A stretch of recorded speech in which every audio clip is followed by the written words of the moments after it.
Okay, so welcome back to my second installment of my videos in California.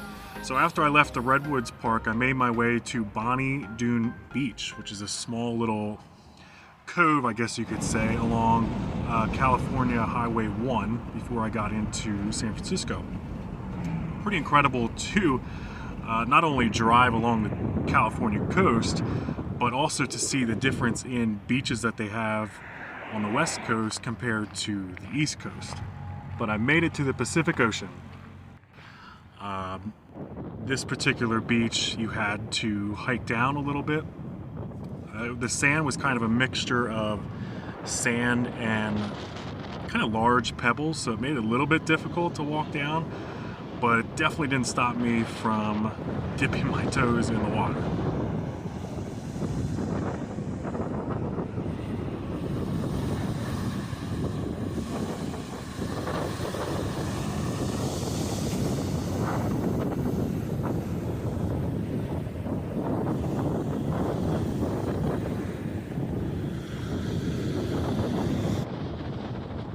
So as you can hear, it's very windy. It was very windy the day that I was there.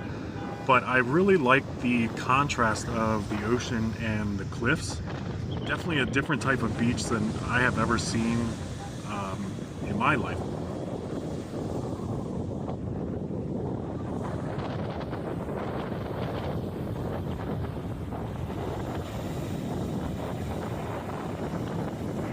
Well, I can officially say I drove across the country.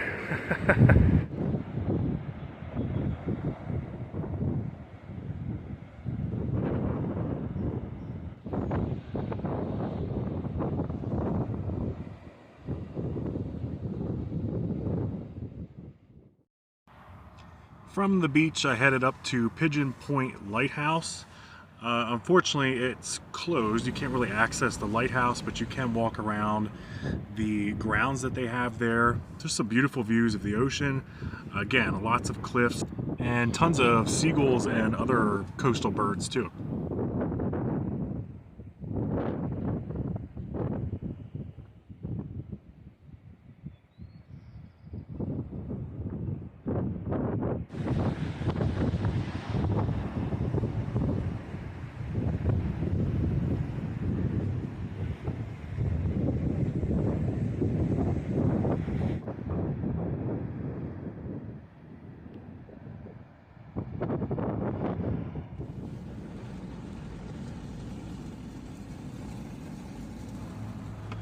From there, my next stop was Devil's Slide Trail and Graffiti Hill.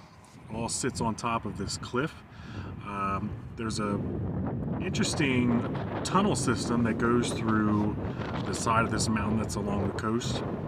But the Graffiti Hill itself is basically this old World War II bunker that was built, and after the war ended, it just became a popular place to hang out, and people have decorated it.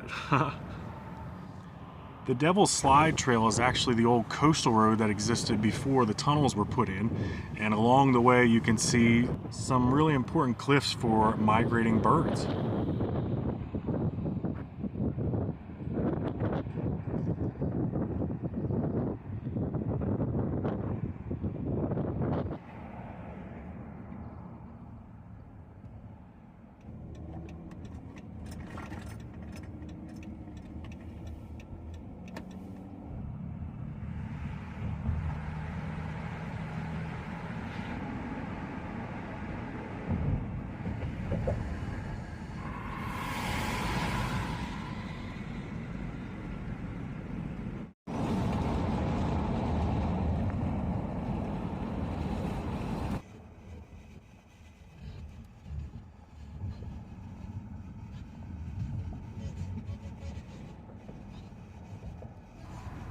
So now I'm coming into the San Francisco area, and one of my first stops is HaightAshbury, which was really pivotal in the late 50s and 60s as it kind of birthed the hippie movement. So I definitely wanted to check that off my bucket list. Also, here you get to see one of the few times where I'm filming.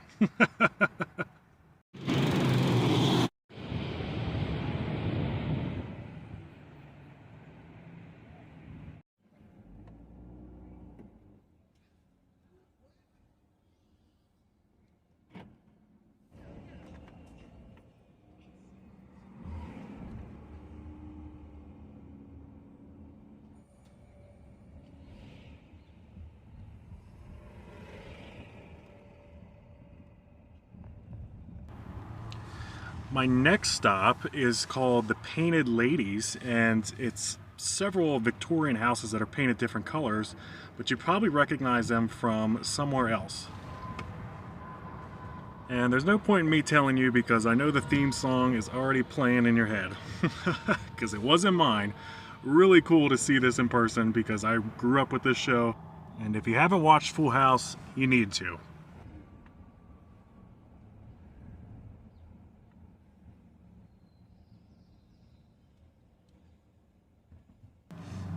I've driven through a couple different cities on my trip, and it's always stressful just because of traffic and all the people.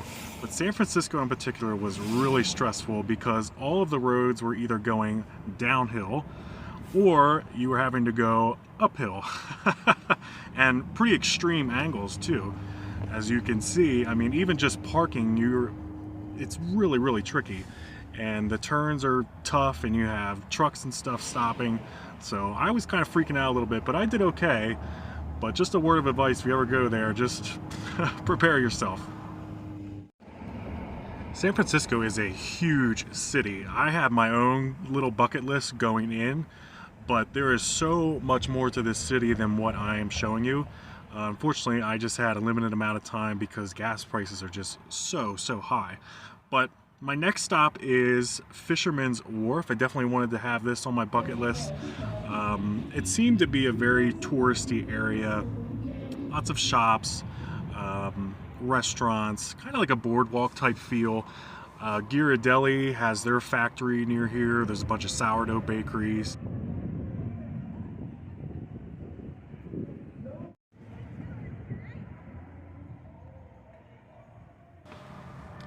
I had lunch at a small Italian restaurant, pretty low-key, decent prices. I don't remember the name of it, but I had a chicken parm sandwich and it was really, really tasty. Another cool thing about this area is there's pretty active trolleys that go around.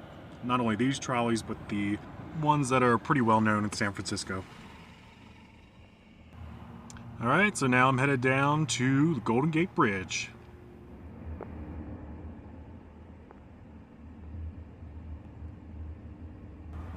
The drive from Fisherman's Wharf was only about 5 minutes, so I went to this viewpoint that's right under one of the main archways for the bridge itself, and this thing is just huge. So there's a small little fort here which was closed, but just the views of not only San Francisco, but of Alcatraz, the San Francisco Bay, and of course the bridge itself.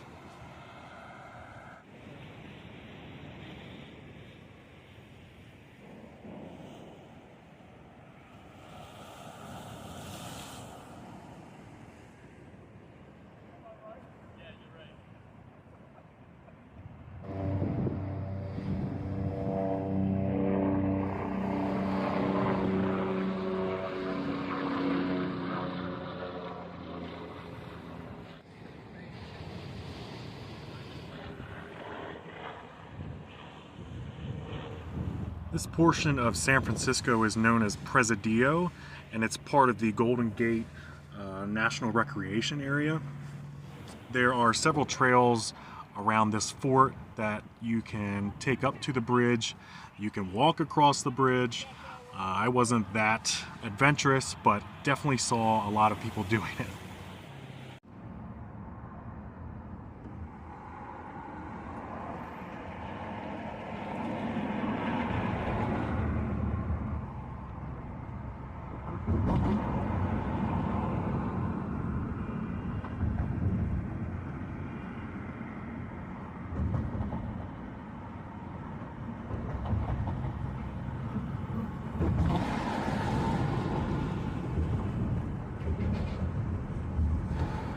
Unfortunately, I was only able to see a small part of California, so I've kind of made it a promise to myself to fly back out here someday, rent a car, and just really explore California. I mean, there's so many national parks, different recreation areas. Really take my time the next time I'm here, but I've definitely made that promise to myself, so hopefully everyone can hold me to it.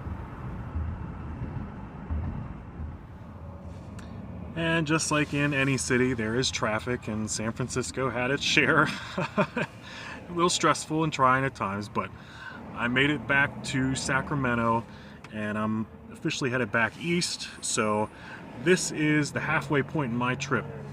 Pretty incredible that I've made it this far. To think of all the things that I've already seen, I'm excited to see what's yet to come. So until I see everybody on the next video, thank you so much for watching. I really do appreciate it. Thank you for watching this little mini series. I hope everyone's doing all right, and I will see everyone soon. Bye.